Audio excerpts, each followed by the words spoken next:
another episode of Lex and Candace Studios. This is very personal because for the very first time, I'll have endoscopy and colonoscopy. Usually, endoscopy naman walang age, no? Yung colonoscopy usually 50 and above, but for some people, nag-start na 45.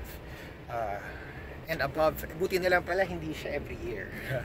So it's either every 5 years or every 10 years. So this is the first time. Yung mahirap lang pala is the preparation, especially sa food intake, tapos yung sa mga laxatives. So yung laxatives kasi kailangan linisan yung colon para makita. So pupo non-stop. In my case, hindi medyo konti lang the day before, pero yung early morning of the day itself, non-stop, siguro mga 12-13 times. And as they say, ready na kapag medyo clear na yung liquid na ilalabas mo, or medyo yellowish. So meaning clean na, ready na for colonoscopy. So let's go, guys. Buti na lang asawa ko doktor, so marunong mag-guide sa akin. Yung demonstrator! So ari na, andito na tayo sa hospital, and first step, parang sasedate muna ako. So may option naman na gising na gising kayo or you won't be sedated, but my option is to be sedated.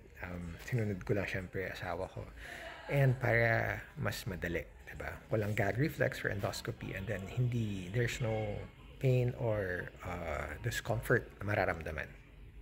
1 hour later. So time check, mga 11 a.m. Procedure started at a little past 8 a.m. Thank you. So, Bye-bye. grabbing experience. I'll tell you more about it a little bit later. Siyempre, good thing my wife is here. Okay, so time na para sumibog. So after in-IV ako, nilagyan ng IV, pinapasok na sa parang room. So may surgery, and then yung Anes talked to me while we were waiting for the gastro, nagagawa ng colonoscopy and endoscopy. And mangyayari pala, nilagyan ako ng parang sedation or sedative. Tapos mabilis, parang pinaside lang ako, tapos nung nilagay, tulog ako agad. And when I woke up, nasa recovery room na ako. So we have to stay there for 1 more hour. The good thing is, syempre, si Doc Candace was there the whole time. And it looks like the colonoscopy is clear.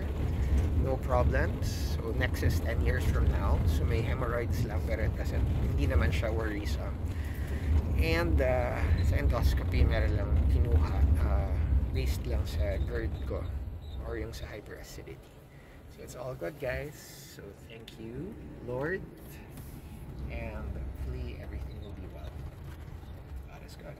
Okay, so after ng procedure, syempre gutom na gutom ako kasi yesterday nag-liquid lang ako, and clear liquid diet. So it's time for me to eat. I know may GERD ako, and GERD is hyperacidity, pero syempre this is an exception. I'll be eating 4 cheese burger, onion rings, and root beer. I think I deserve that. And thank you again, Lord, na clear and walang problema yung colon ko. Hemorrhoids lang siya kasi nga medyo may may mga blood stains ng konti nung when I was making poops. Only twice na naman nangyari yun in a span of like a month. Pero just to be safe and just to be sure, so huwag kayong matakot, guys, importante ang magpa-check up at magpa-konsulta when it comes to health.